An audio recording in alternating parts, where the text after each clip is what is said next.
Merci encore une fois de votre fidélité, chers internautes de la chaîne de télévision Léo Jo Léo. Depuis le 2 septembre, la rentrée n'a jamais eu lieu dans des établissements ou dans les écoles publiques à l'est de la République démocratique du Congo, où les enseignants demandent que l'État congolais augmente leur enveloppe. C'est à ce sujet d'actualité que nous invitons en exclusivité Jean-Marie Vianney Mupenda. Il est congolais vivant en Australie. Jean-Marie Vianney, bonjour. Bonjour, monsieur le journaliste. Bonjour, chers téléspectateurs, vous qui nous suivez. En tout cas, je vous dis merci de consacrer votre temps pour me suivre et partager mon opinion vis-à-vis de notre pays, la République démocratique du Congo.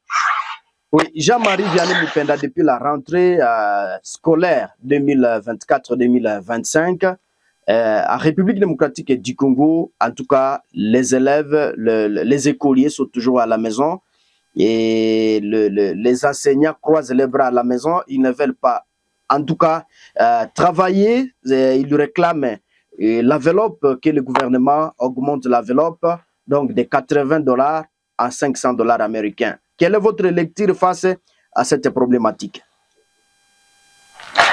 Ok, merci pour cette information et pour cette question. D'abord, pour peut-être bien m'expliquer, je vais faire un petit pas en arrière. Parce que moi ici qui vous parle, j'ai étudié à l'époque de Mobutu.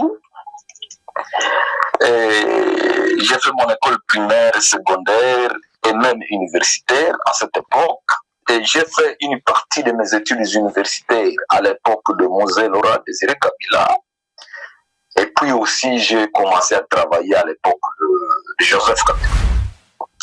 Donc, je connais un peu ce problème des salaires.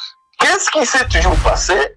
Chaque fois que les fonctionnaires de l'État ou les enseignants réclament l'augmentation des salaires, oui, on peut augmenter les salaires, on peut dire, ok, on passe de $80 à $500.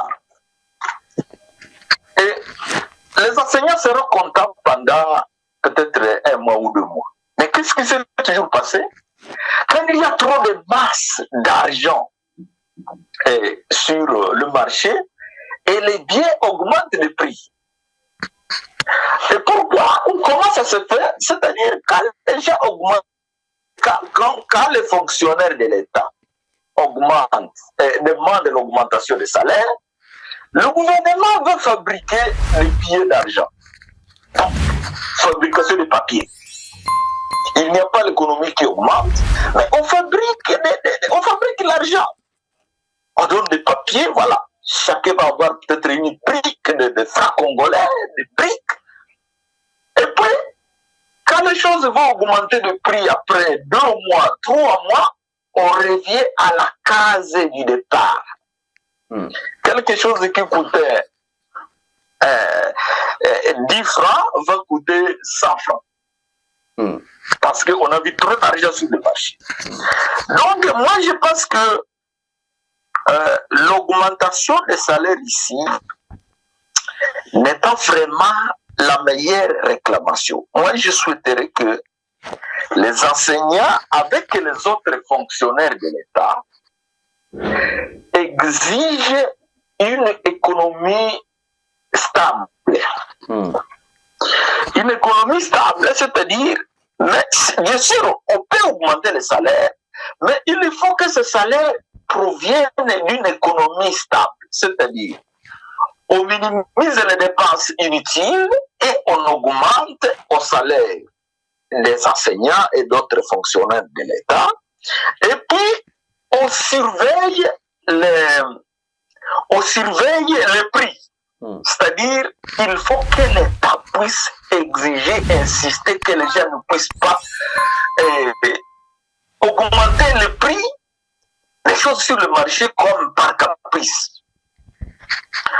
Un autre problème est que pour lequel je pense que les enseignants et les autres fonctionnaires de l'État et même le peuple congolais congolais devait marcher contre, c'est la dévalorisation de notre monnaie. Pourquoi on réclame, on raisonne toujours en fonction de la monnaie étrangère?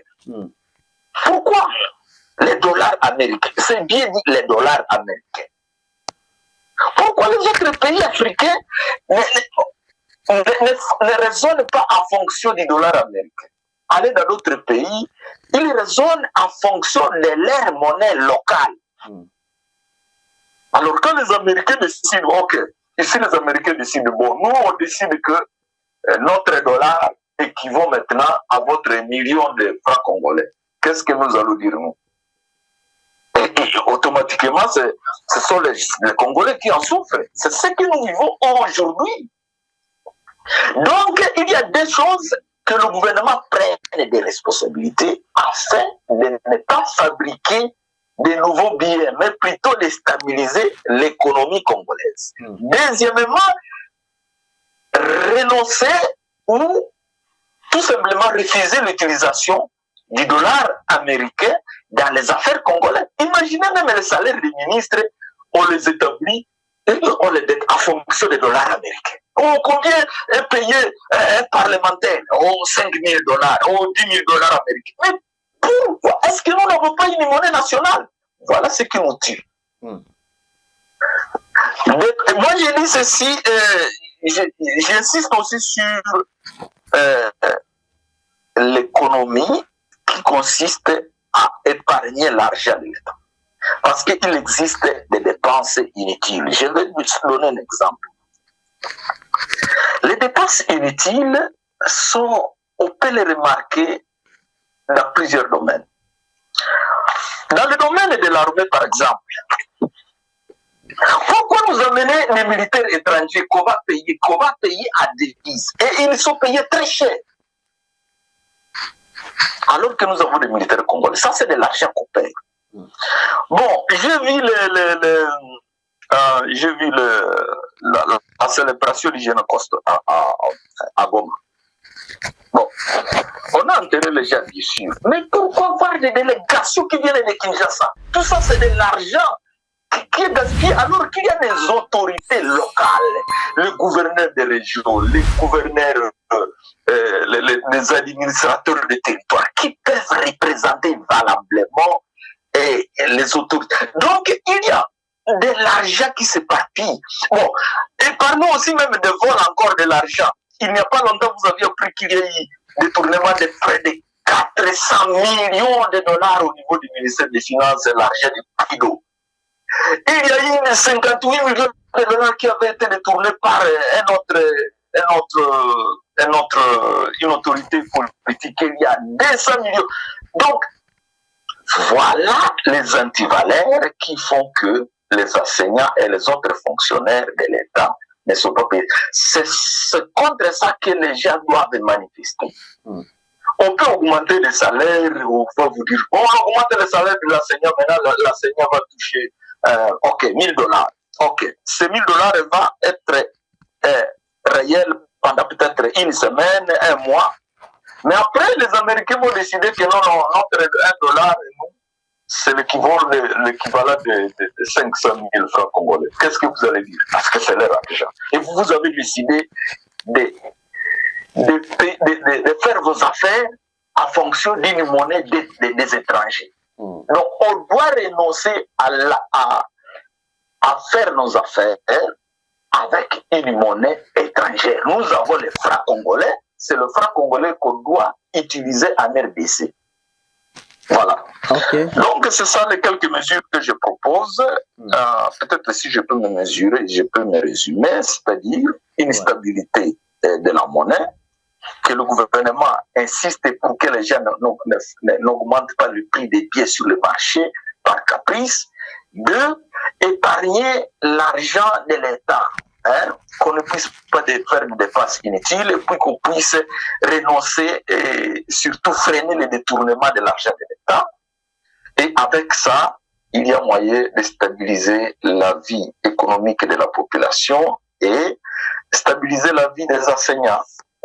que les enseignants puissent avoir un salaire capable d'aller faire, capable de les permettre de survivre, hein, comme d'autres enseignants dans d'autres pays.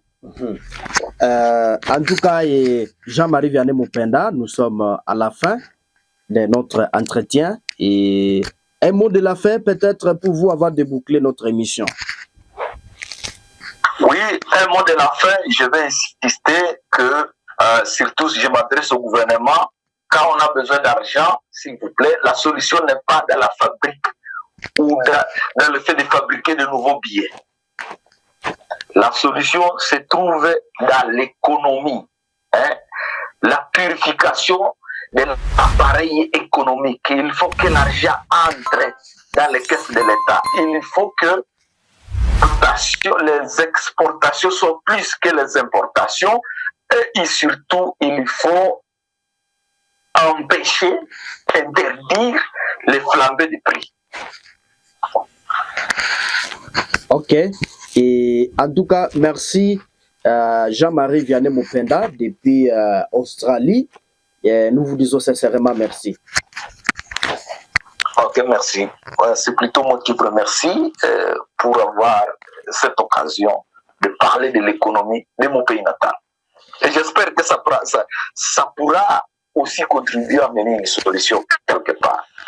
Oui, chers Congolais, chers internautes, donc de partout à travers le monde, merci de nous avoir suivis.